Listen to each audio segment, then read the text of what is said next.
Bienvenue dans l'épisode 2 de la série Back to Business, ma série de vidéos YouTube que je fais tout le mois de septembre pour te permettre de réussir ton année 2024. On reprend sur de bonnes habitudes avec l'épisode 1 où je t'ai partagé ma morning routine qui me permet de contrôler ma matinée et donc le reste de ma journée.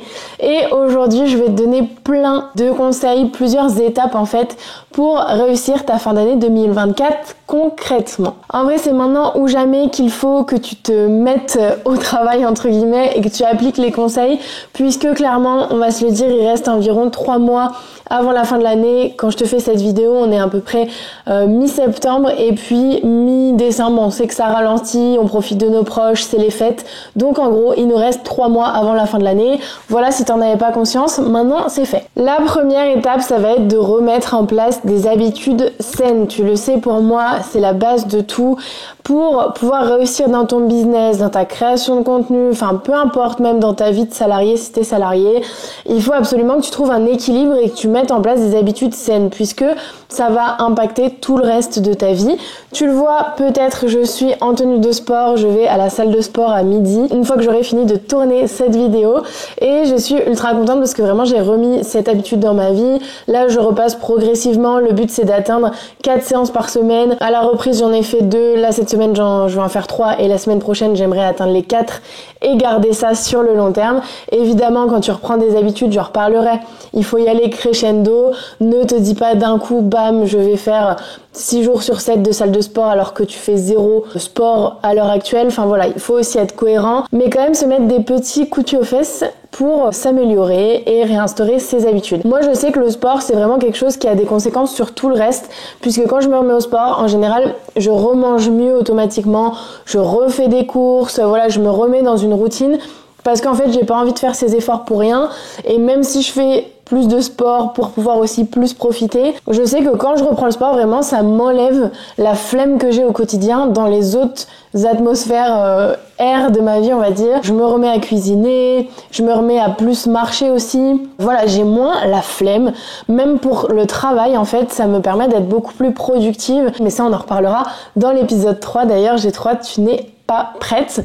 Bref, donc tu l'auras compris, remettre en place des habitudes saines, c'est la base de tout pour réussir ta fin d'année 2024.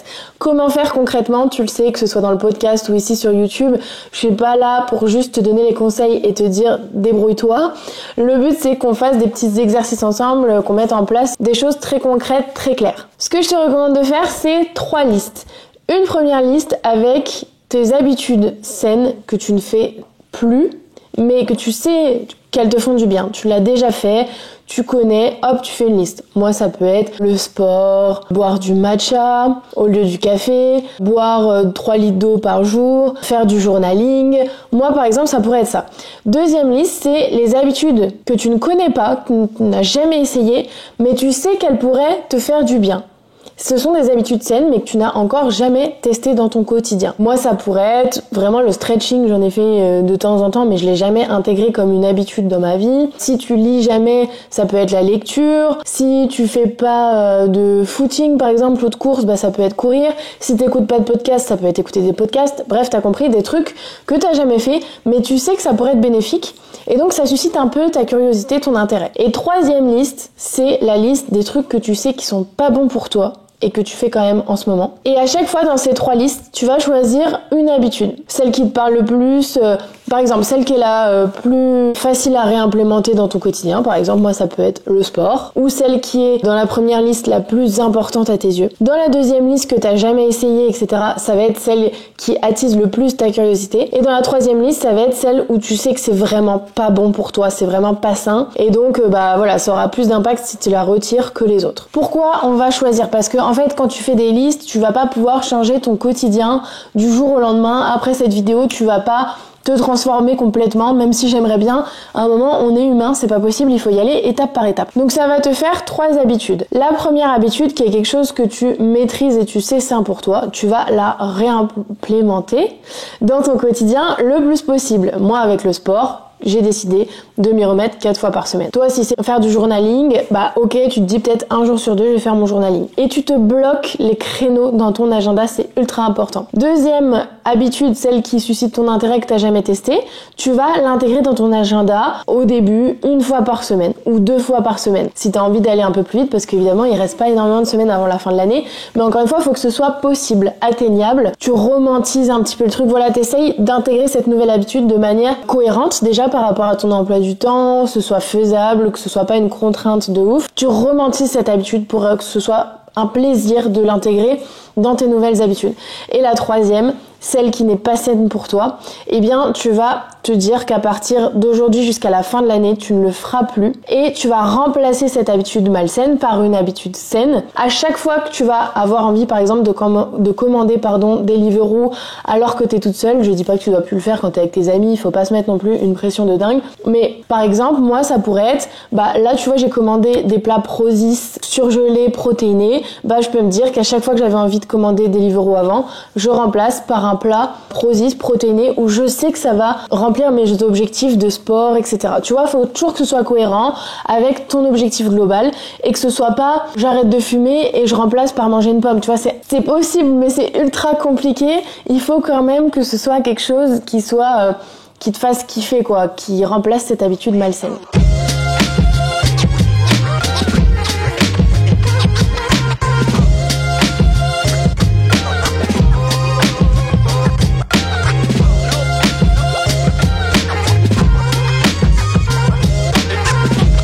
On se retrouve au bureau pour la deuxième étape qui est de faire du tri. Pour réussir ta fin d'année 2024, il faut absolument que tu fasses un grand ménage, un peu comme si tu repartais pas de zéro mais de plus belle. Comme je dis tout le temps, clear space, clear mind. Donc tu peux faire du tri dans tes placards, dans ton dressing, dans ta salle de bain, réorganiser un petit peu ton bureau, tes affaires. Et aussi très important, moi c'est ce que je vais faire ce matin, c'est de trier mon bureau d'ordinateur parce que c'est un merdier et en fait quand tu ouvres ton ordi c'est souvent pour travailler sur tes projets, pour travailler tout court et donc si ton ordi c'est un bordel total, ça va être aussi un bordel dans ta tête, dans ton organisation, etc.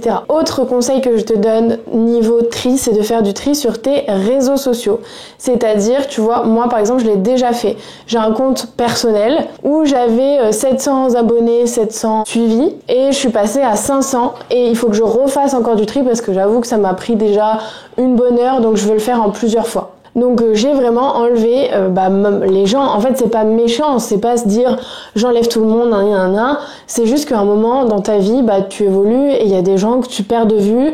Et parfois, si tu as trop d'informations, c'est comme tout, trop de stories à regarder, trop de gens à envier, trop de gens à te comparer, ou si ça te rappelle des mauvais souvenirs, des trucs, c'est ultra néfaste pour toi. Donc vire toutes les personnes qui ne t'intéressent pas. Et c'est toujours pareil, quand tu nettoies, quand tu crées un espace, ça laisse justement de l'espace pour de nouvelles choses, que ce soit dans tes relations, que ce soit sur ton ordi des opportunités, que ce soit dans ton espace des meubles, des trucs et réorganiser tout ça.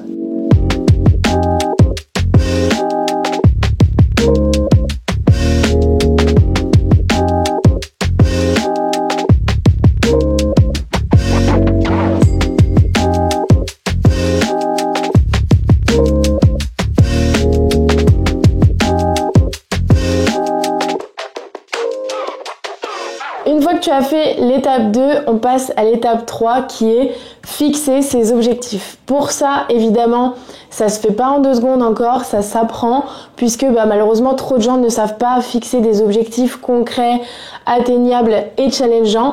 Donc pour ça, je t'invite à regarder la vidéo YouTube que j'avais fait dédiée sur une méthode qui m'a énormément aidé à fixer mes objectifs et à les atteindre. D'ailleurs, c'est marrant de regarder cette vidéo parce que tous les objectifs que j'avais mis, je les ai atteints. Mais en gros, tu vas te trouver 3 objectifs dans 3 catégories différentes. Ça peut être la santé, les finances, le business, la création de contenu, le développement personnel, le lifestyle. Bref, tu vas trouver, tu vas lister des thématiques et tu vas trouver des objectifs dans chaque thématique, mais tu n'en choisiras que 3. Peut-être que tu n'en auras que 3 tout court et que tu sais déjà, c'est très clair, tant mieux. Si tu n'as pas encore fait cet exercice, fais-le vraiment pour toutes les catégories et ensuite tu choisis 3 objectifs qui sont vraiment prioritaires pour toi. Moi par exemple, ce semestre-là, cette fin d'année, ça va être la santé, le business et le lifestyle. Donc niveau santé, je te l'ai déjà dit, c'est repasser à 4 séances de sport par semaine. Niveau business, c'est maintenir, stabiliser mes 100 000 € de chiffre d'affaires générés par mois. Je ne me remets pas un objectif de 1 million par mois, etc. sur cette fin d'année parce que j'ai envie aussi de profiter de ce que j'ai déjà créé en début d'année et de pouvoir vraiment stabiliser mon business, mettre en place des stratégies, vraiment faire les choses de manière carrée. Et le 3e objectif, lifestyle, c'est de voyager et de profiter de ce que j'ai créé depuis un an, d'augmenter mes standards parce que c'est vrai que je l'ai pas encore forcément fait alors qu'aujourd'hui je peux me le permettre et j'ai envie d'en profiter parce que si je profite pas maintenant, clairement, je sais pas quand je le ferai et comme j'ai des voyages de prévus, je t'en dirai plus bientôt cette fin d'année, je me mets ça comme objectif, comme ça c'est atteignable et c'est cohérent avec mon agenda, mon planning de ces prochains mois. Et finalement, l'étape 4, la plus croustillante, je sais que moi c'est celle qui me fait le plus kiffer parce que ça me permet aussi de réveiller ma créativité. Mais attention, cette étape 4, elle ne peut pas se faire sans l'étape 3 puisqu'il s'agit de créer un mood board de ta fin d'année. Je m'explique, c'est pas un vision board. Un vision board, on va le faire par exemple en janvier. D'ailleurs, dis-moi dans les commentaires si ça t'intéresse que je fasse des vidéos fin décembre, début janvier sur comment créer un vision board qui soit vraiment clair et atteignable et tout ce qu'il y a autour parce qu'évidemment ça ne suffit pas. Dis-moi dans les commentaires. Mais là, on va faire un mood board, c'est-à-dire qu'en fait, c'est pas ton rêve, des trucs inaccessibles, c'est les objectifs que tu t'es fixés dans l'étape 3, les visualiser. Donc, trouver des images qui correspondent à ces objectifs, qui correspondent à l'ambiance que tu vas créer quand tu vas, par exemple pour moi, aller à la salle, voyager, pour mon business, tu vas voir, je vais créer en fait un fake de mes comptes bancaires avec le 100 000 € par exemple sur le compte bancaire. Tu vois, pour en fait visuellement me rappeler directement mes objectifs et surtout que ça me donne de la motivation et vraiment un mood board, c'est fait pour te mettre dans le mood que tu crées en fait ta vie en fonction de ça. Et moi je trouve ça ultra puissant et c'est une activité créative que je trouve super intéressante pour la rentrée, pour te remotiver. Ton mood board, ça doit être le tien, c'est ultra personnel, pas celui de quelqu'un d'autre. Donc je vais te montrer un petit peu comment je vais faire le mien avec Canva, Pinterest et tout. Je vais le mettre, je pense, en fond d'écran, au moins sur mon ordinateur, peut-être pas sur mon téléphone. Et je vais voir si je trouve le temps, imprimer peut-être les photos et d'en faire un cadre ou une toile avec toutes les photos pour le visualiser même dans mon quotidien, dans mon bureau ou chez moi, je verrai. C'est comme tu le souhaites, donc tu peux soit t'arrêter à la version virtuelle, soit l'imprimer et le transformer en papier, en concret.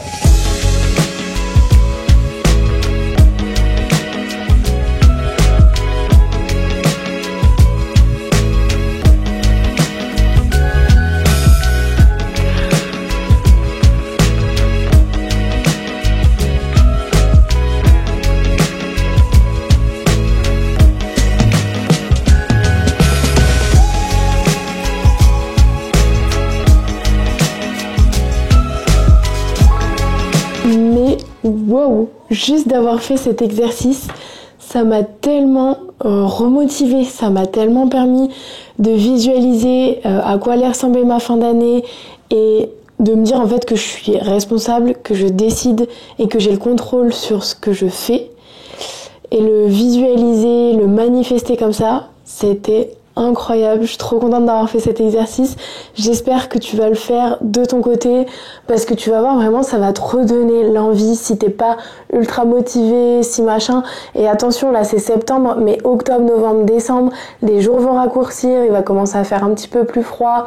Fais attention aussi à toi, essaye le plus possible de préserver ton système immunitaire pour pas passer trop de temps malade. Si ça arrive, c'est ok, mais le but c'est quand même de pouvoir aussi profiter jusqu'à la fin de l'année. Donc tu verras que là, c'est peut-être facile, mais octobre, novembre, décembre sera peut-être moins facile. Et donc ce mood board, j'en suis certaine, va te permettre de réussir ta fin d'année 2024 comme il se doit. On se retrouve la semaine prochaine pour l'épisode 3 de la série Back to Business. Si tu as aimé cette vidéo, n'hésite pas à laisser un commentaire, ça m'aide énormément et je te dis à très vite.